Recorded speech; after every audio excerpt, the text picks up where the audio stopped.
చచ్చిపోయారు. ఎందుకు ఆదివాసీ గ్రామాలన్నీ ఖాళీ చేస్తున్నావు? ఇప్పటికే కొన్ని గ్రామాలన్నీ ఖాళీ చేసి అనేక మందిని అనేక వేల ఎకరాల భూముల్ని అప్పచెప్పావు. వాళ్ళ కాళ్ళ కిందున్నా, వాళ్ళ గుడిసె కిందున్నా, వాళ్ళ గూడు కిందున్నా, వాళ్ళ పోడు కిందున్నా ఖనిజ సంపదలని బడా బాబులకి అప్పచెప్పడానికి వేసే ఎత్తుగడ తప్ప మరోట అనే విషయాన్ని అడుగుతా ఉన్నా. అందుకే మిత్రులారా, కగార్ పేరుతోటి చంపొచ్చు, అర్బన్ నక్సలైట్ పేరుతోటి కాళ్ళు లేని సాయిబాబాని 9 సంవత్సరాలు జైల్లో ఉంచి చంపారు. ఏ కేసు లేదు, కొట్టేసినామన్నారు. ఆయన తుపాకీ పట్టుకొని మోడీని కాల్చడానికి అడవికి పోయిందని ఆయన్ని కేసులో పెట్టారు. ఆయన ఏ కేసు లేదని కొట్టేశారు 9 సంవత్సరాల తర్వాత. ఆ తర్వాత ఆయన 1 సంవత్సరానికి ఇక్కడ చనిపోయిన విషయం మీ అందరికీ తెలుసు. ఇది నడుస్తున్న వ్యవహారం. అందుకే మిత్రులారా, ఇట్లాంటి వాటన్నిటికీ వ్యతిరేకంగా జరుగుతున్న ఈ పోరాటంలో వాళ్ళు ఎంతమందిని చంపినా ఆలోచన చంపలేరు. నేను ఇందాకే చెప్పినప్పుడు పసి పాప కూడా వాళ్ళ అమ్మ పేదరికంతో పాలు లేకనో చెంప మీద కొడితే సింహసిల్లి పడిపోవచ్చు కాక, కానీ లేచిన తర్వాత ఆ పాప ఆకలిని కేకలేస్తుందనే విషయాన్ని యాద్ చేస్తా ఉన్నా. అందుకే ఆకలి కేకలు ఉన్నంతసేపు ఉద్యమాలు ఉంటాయనే విషయాన్ని మనవి చేస్తూ, ఆ ఉద్యమాలని ఎవ్వడూ ఆపలేడని, వర్గ సమాజం ఉన్నంతసేపు వర్గ ఉద్యమాలు ఉంటాయనే విషయాన్ని తెలియజేస్తూ, కగార్ అమరవీరులకు జోహార్లు అర్పిస్తూ, ఆ అమరవీరుల బాటలో ప్రజలందరూ లేస్తారనే విషయాన్ని తెలియజేస్తూ, ఆపలేవు నీ హత్యలు అనే విషయాన్ని తెలియజేస్తూ, పేదరికం ఉన్నంతసేపు, ధనస్వాముల పక్షాలను ఉన్నంతసేపు పోరాటాలు ఉంటాయనే విషయాన్ని తెలియజేస్తూ, మార్క్సిస్ట్ లెనినిస్ట్ పార్టీ ఇప్పటికే దేశవ్యాప్తంగా ఈ కార్యక్రమాన్ని చేపట్టింది. ఇక్కడ కూడా ఈ అన్ని పార్టీలతోటి కలిసి ఈ కార్యక్రమంలో భాగస్వామ్యం అవుతూ ఖండిస్తా ఉంది. దీన్ని ప్రజలందరూ ఖండించాలని, ప్రజాస్వామికవాదులందరూ ఖండించాలని, ఆర్ఎస్ఎస్ దేశభక్తుల దేశద్రోహులు 3 రంగుల జెండాని కూడా వాళ్ళ నాగపూర్ మీద ఎత్తలేదు కదా, నిజమేనా కాదా? గాంధీని చంపిన వాళ్ళు వాళ్ళేనా కాదా? గాడ్సే దేశభక్తులు అయిపోయిండు. ఇట్లాంటి వాళ్ళందరూ ఇవాళ నీతులు వల్లిస్తా ఉన్నారు. అందుకే ఎవడరా దేశభక్తి? ఎవరిది దేశభక్తి?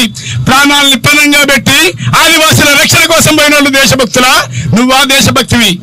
ఎవడు దేశభక్తులు అనే విషయాన్ని ఆలోచన చేయమని నేను అడుగుతా ఉన్నా. అందుకే మిత్రులారా, అలాంటి పోరాటాల కోసం, దేశభక్తితోటి ప్రజల కోసం, నువ్వు చెప్పిన కాన్స్టిట్యూషన్ ప్రకారమే 5వ 6వ షెడ్యూల్ ఏమంటుంది? 170 చట్టం ఏమంటుంది? పెసా చట్టం ఏమంటుంది? మరి చట్టాలన్నిటి తుంగలో దొక్కి ఆ ఆదివాసీ గ్రామాలని ఆక్రమించుకుంటున్నా నీ వైఖరిని ఏమందాం? దానికి వ్యతిరేకంగానే మేము పోరాడుతున్నాం తప్ప మరొకటి కాదు అనే విషయాన్ని తెలియజేస్తూ, అలాంటి పోరాడే వాళ్ళందరూ దేశభక్తులు, వాళ్ళందరికీ జోహార్లు అర్పిస్తూ, చనిపోయిన వారందరికీ జోహార్లు అర్పిస్తూ, వాళ్ళందరికీ జేజేలు పలుకుతూ, నువ్వేమీ చెయ్యలేవు అనే విషయాన్ని, కాకపోతే అందరినీ జైల్లో పెడతావు, కొంతమందిని చంపుతావు, కానీ ఆకలి ఉన్నంతసేపు కేకలుంటాయనే విషయాన్ని యాద్ చేస్తూ అవకాశం ఇచ్చిన మీ అందరికీ లాల్ సలాం. ఎట్లారా ఇవాళ వామపక్ష పార్టీలు అలాగే ప్రజా సంఘాలు కలిసి బస్తర్లో లేదా దేశవ్యాప్తంగా జరుగుతున్న మారణకాండ ఆపాలని, ఈ మారణకాండ రాజ్యాంగానికి, రాజ్యాంగ విలువలకి, చట్టబద్ధ పాలనకి వ్యతిరేకం. రాజ్యాంగం ప్రకారము ఏ ప్రభుత్వం కూడా ఏ మనిషి ప్రాణాలైనా రాజ్యాంగకు అతీతంగా లేదా చట్టానికి అతీతంగా ప్రాణం తీసుకునే అధికారము రాజ్యానికి లేదు. రాజ్యము మనిషిని రక్షించడానికే కానీ మనిషి ప్రాణాలు తీసుకోవడానికి కాదు. ఎవరైనా తప్పులు చేసినా, నేరాలు చేసినా చట్టము ఆ నేరాలు చేసిన వాళ్ళని ఎలా ట్రీట్ చేయాలి, వాళ్ళ పట్ల రాజ్యం ఎలా ప్రవర్తించాలి అనేది రాజ్యాంగంలో రాసింది.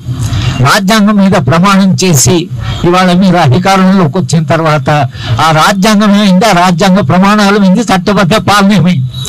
ఎలిమినేట్ చేస్తాం, న్యూట్రలైజ్ చేస్తాం, చంపేస్తాం. ఇది రాజ్య భాషన? ఒక కాన్స్టిట్యూషనల్ డెమోక్రసీలో ఎక్కడైతే రాజ్యాంగం నడపాలో ఆ రాజ్యాంగ భాష ఇదేనా? రాజ్యాంగం మీద మాట్లాడిస్తున్నారు, రాజ్యాంగం వచ్చినా నేను పలామని ప్రాణం తీసుకుంటామని. ఇంతకుముందు ఎన్కౌంటర్ అని, వాళ్ళు ఎన్కౌంటర్ అంటే అర్థం ఏంటి? వాళ్ళు ఫైర్ చేసి వీళ్ళు ఫైర్ చేసి రెండు వైపున కాల్పులు జరిగినప్పుడు పోలీసులకి ఆత్మరక్షణ కొరకని వాళ్ళకు కూడా కాల్ చేసే అధికారం ఉన్నది. అది ఒక్కటి తప్పించి రాజ్యానికి ఏ అధికారం కూడా లేదు. ఇవాళ రాజ్యాంగ బాధ్యత నిర్వహిస్తున్నట్టు మంత్రులు రాజ్యాంగానికి కట్టుబడి ఉండవలసిన వాళ్ళు మాట్లాడుతున్న మాట కూడా మేము ఎలిమినేట్. ఎట్లా ఎలిమినేట్ చేస్తారు? ఎలిమినేట్ చేసి రాజ్యాంగం పర్మిట్ చేస్తుందా? రాజ్యాంగం పెట్టుకునేది అనుకోరు కదా. రాజ్యానికి ఉండే బల ప్రయోగం ముందర ఏమైతేనే ఎలా నిలబడతాడు, ఏ పౌరుడైనా ఎలా నిలబడు, ఏ ఉద్యమైనా నిలబడు. కానీ నీకు అంత బలం పెట్టుకొని ఆ బలంకి చట్టబద్ధంగా దానికి కొంత అధికారాలు ఉంటాయి. బల ప్రయోగం ఎలా చేయాలో దానికి కొన్ని ప్రమాణాలు ఉంటాయి.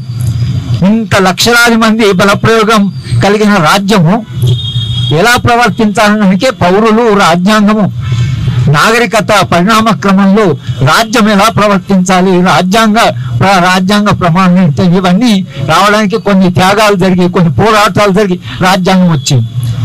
ఆ రాజ్యాంగం మీద ప్రమాణం చేశారు. ఇవాళ ఏది పడతాయి మాట్లాడు, ఎలిమినేట్ చేస్తాం, న్యూట్రలైజ్ చేస్తాం. ఇదేం భాష?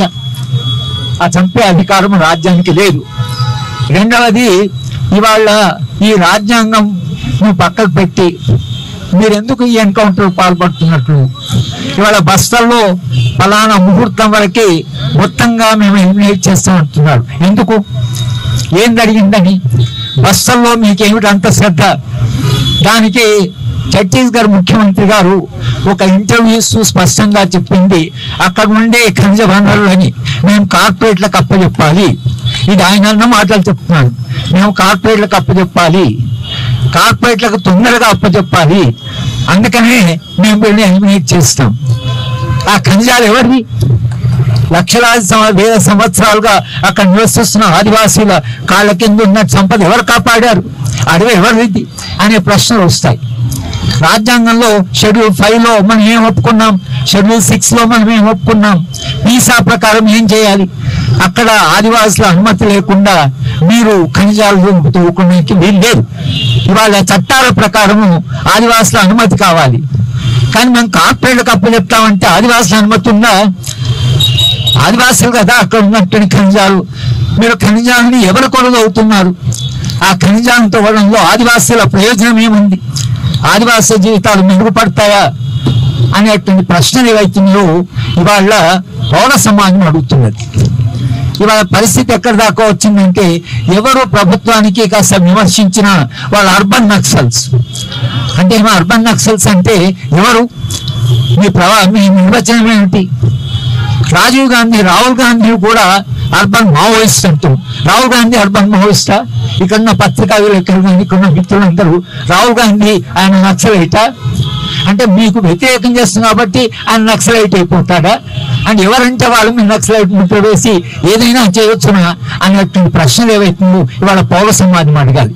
ప్రజాస్వామ్యాన్ని రక్షించుకోవాల్సిన బాధ్యత ఇవాళ చరిత్ర పౌర సమాజం మీద, వామపక్ష ఉద్యమం మీద, ప్రజా సంఘాల మీద ఇవాళ బాధ్యత పెట్టింది.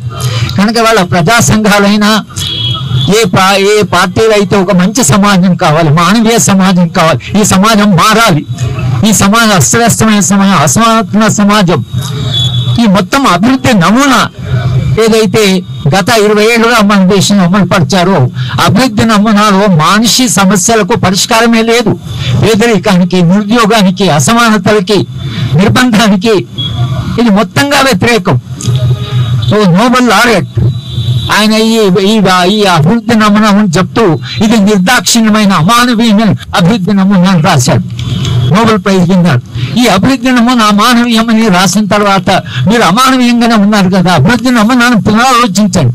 ఈ దేశానికి, భవిష్యత్తుకి, ఒక ప్రజాస్వామ్య సమాజ నిర్మాణానికి, ఒక మానవీయ సమాజ నిర్మాణానికి మనది పనికొస్తుందా రాదా? లేకపోతే అభివృద్ధి నమూనాను మీరు పునఃపరిశీలించాలి. అమెరికా లాంటి దేశంలో మమ్దాని అనేటువంటి వాడు సోషలిజం తీసుకొస్తామని, సంపద పంచుతాం అనే నినాదం మీద గెలిచాడు. అమెరికా పూర్తిగా పెట్టుబడిదారి వ్యవస్థ, మనం అంతకంటే పెంచిన పెట్టుబడిదారి వ్యవస్థను ఇవాళ ప్రభుత్వం మొత్తంగా తాను వ్యూహమవుతుందో పునరాలోచించుకోవాలి. పౌర హక్కుల సంఘాలుగా మొత్తం వామపక్షం అందరం కూడా శాంతి చర్చలు చేయండి. వాళ్ళతో శాంతి చర్చలు జరపడానికి వారు సిద్ధంగా ఉన్నారు.